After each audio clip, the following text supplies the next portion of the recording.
এগুলো কাজ ছেড়ে দিতে হবে, দোকান ছেড়ে দেবো। দোকান গেট বন্ধ রাখছি, আর কাজ আঁকার মতো আসে না। খুবই অল্প অল্প কাজ, টুকিটাকি করে চলতেছে বাস।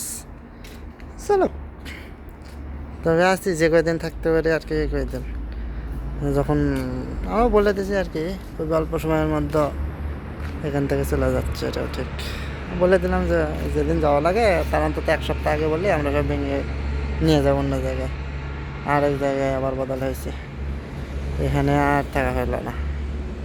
এখানে ছিলাম দীর্ঘ 7 বছর, যাচ্ছি যাচ্ছি করে প্রায় 3 মাস হয়ে গেল। তাই এখন যেতেই হবে। গেল মাসের 1 তারিখে অবশ্য বলে গেছে যে 2 সপ্তাহ পরে চলে যাওয়া লাগবে। তখন কালকে দেখা হইলো, বললো যে যে না, ভাড়া নেব। তার মানে যদি ভাড়া নিয়ে যায় এই মাসের 15 দিন তো থাকবোই, সামনের মাসের দিকে। তবে এই ভাব করতে করতে যদি মোটামুটি রোজাটা থাকতে পারতাম, তাহলে হয়তো কিছু ইনকাম আর একটু বেশি হতো। দেখা যাক, আল্লাহ যেটা করে সেটাই ভালো। কি আর করার, মানে চাইলে তো আর থাকতে পারবে না, থাকা সম্ভব না।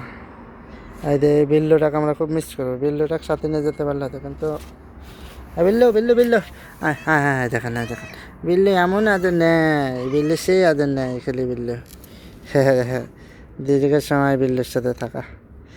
বিল্লু তবে ঘরের মধ্যে ঢোকে না, ঘরের মধ্যে ঢুকলে তার যে বের করে দেওয়া হয়, সেই জন্য সে ভয়তে ঘরের মধ্যে ঢোকে না। সে যত আদর নেবে সে বাহিরে, যেই লোকে বাড়াক। তবে হঠাৎ করে কেউ আসলে তার সাথে আবার ইয়ে করবে না। ওই আমরা যারা এখানে থেকে পরিচিত জন, তাদের সাথে শুধু